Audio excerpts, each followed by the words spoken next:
सूरदास जी का 10वां पद आपको बताने जा रहे हैं।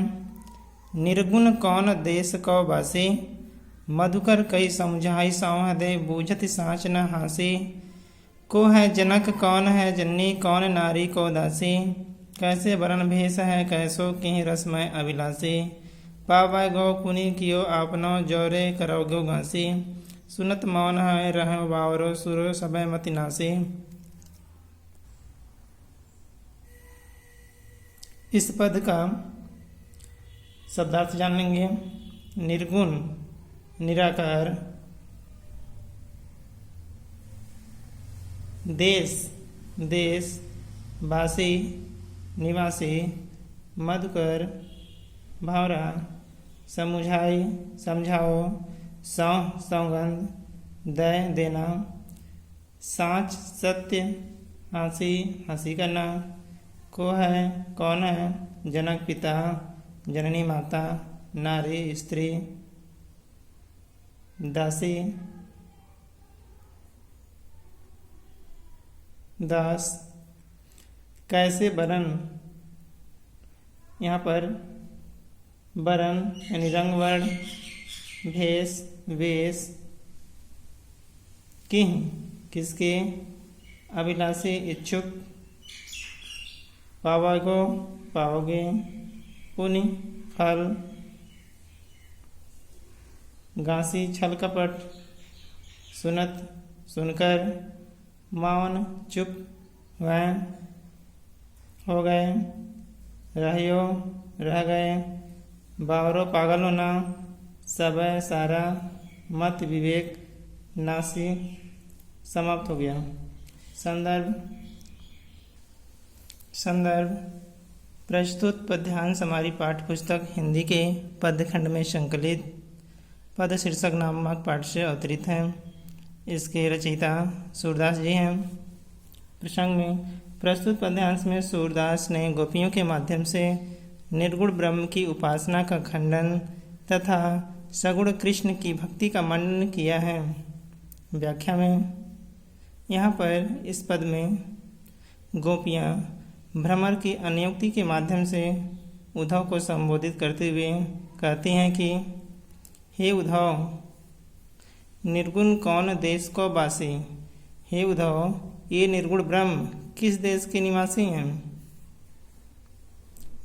मधुकर कई समुझाई सौह दे, मैं तुम्हें सौगंध देकर पूछती हूँ कि तुम हमें सच सच बताओ।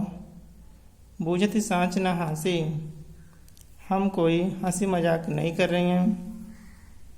को है जनक कौन है जननी, तुम यह बताओ कौन उसका पिता है, कौन माता है, कौन स्त्री है, कौन उसका दासी है। कैसे वर्ण भेष है कैसो, कैसा उनका रंग रूप है, उनकी वेशभूषा कैसी है, तथा वह किस रस की इच्छा कर रखने वाले हैं। पावगो पुनि कियो आपनो, जोर करोगे घासी।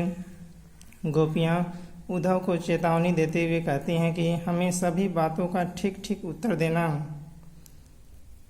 गोपियाँ कहती हैं पाओगे पुनि कियो आपने, यदि तुम हमसे जोर करोगे घासी, यदि हमसे कपट करोगे तो उसका परिणाम तुम्हें स्वयं भुगतना पड़ेगा। सूरदास जी कहते हैं सुनत मौन है रहो बावरे।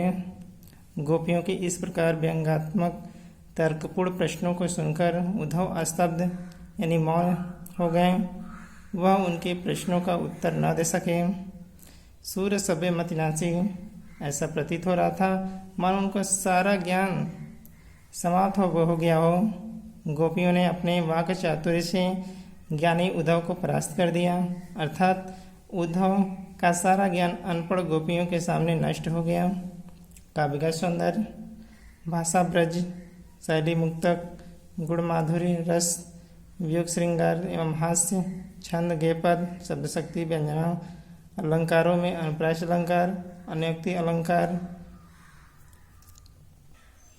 इसके बाद सूरदास जी का अगला पद है यानी 11वां पद है।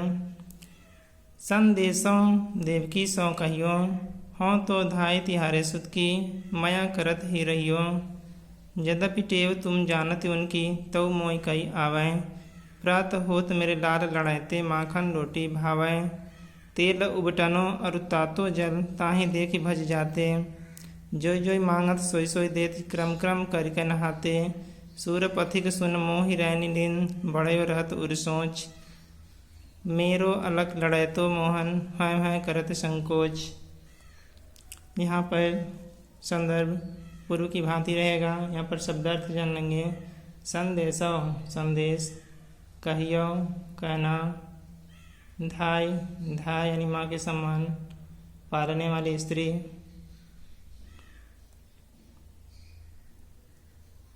तिहारे तुम्हारे, सूत पुत्र, मया माता।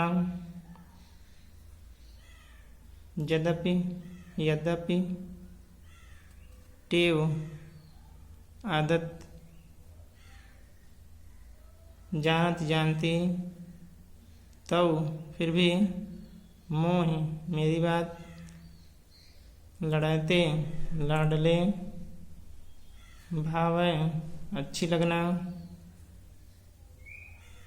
तातो गर्म, भज भाग जाना, जोय जोय जो जो, सोई सोई वही वही, क्रम क्रम धीरे धीरे, नहाते नहाना, पथिक रास्ता, रैनी दिन रात दिन, बढ़ियो बढ़ना, उरे हृदय, सोच चिंता, अलग अलग लड़ाई तो प्यारा दुलारा।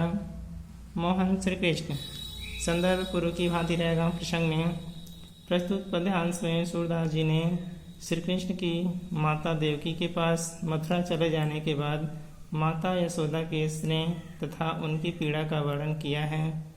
उसके बाद व्याख्या में संदेशो देवकी सो कहियो।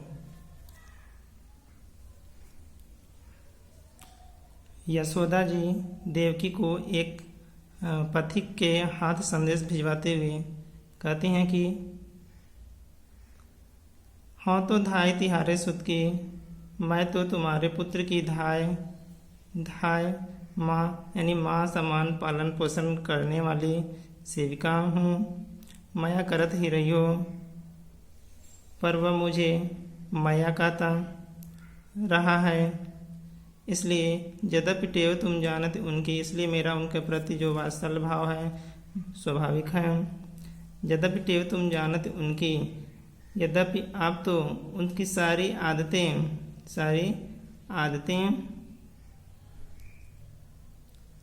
तो मोई कही आवे, इसलिए उनकी आप तो सारी आदतें जानती होंगी, फिर भी मैं तो मोई कही आवे, फिर भी मेरा मन आपसे कुछ कहने को उत्कंठित हो रहा है।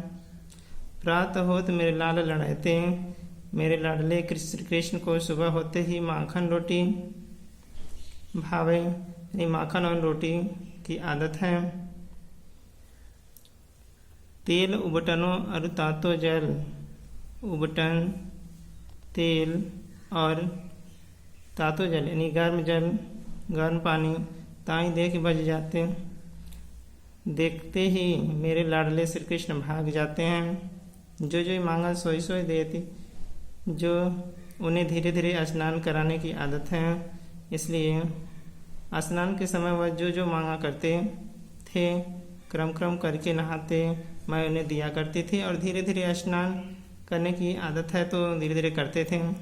सूरभ पथिक सूर्य मोहि रैनी दिन। सूरदास जी कहते हैं कि माता यशोदा के हृदय में रैनी दिन रात दिन यही चिंता, बड़े व्रत यही चिंता रहती है कि उनका लाडला श्री कृष्ण मेरो अलग लड़ाई तो मोहन है करत संकोच। श्री कृष्ण मथुरा में कुछ मांगने में संकोच तो नहीं करता। उसके बाद काव्यगत सौंदर्य में भाषा ब्रज शैली मुक्ता गुड़ माधुर्य रस वात्सल्य छंद गेपद और शब्द शक्ति व्यंजना। अलंकार में अनुप्रास, पुनरुक्त प्रकाश अलंकार,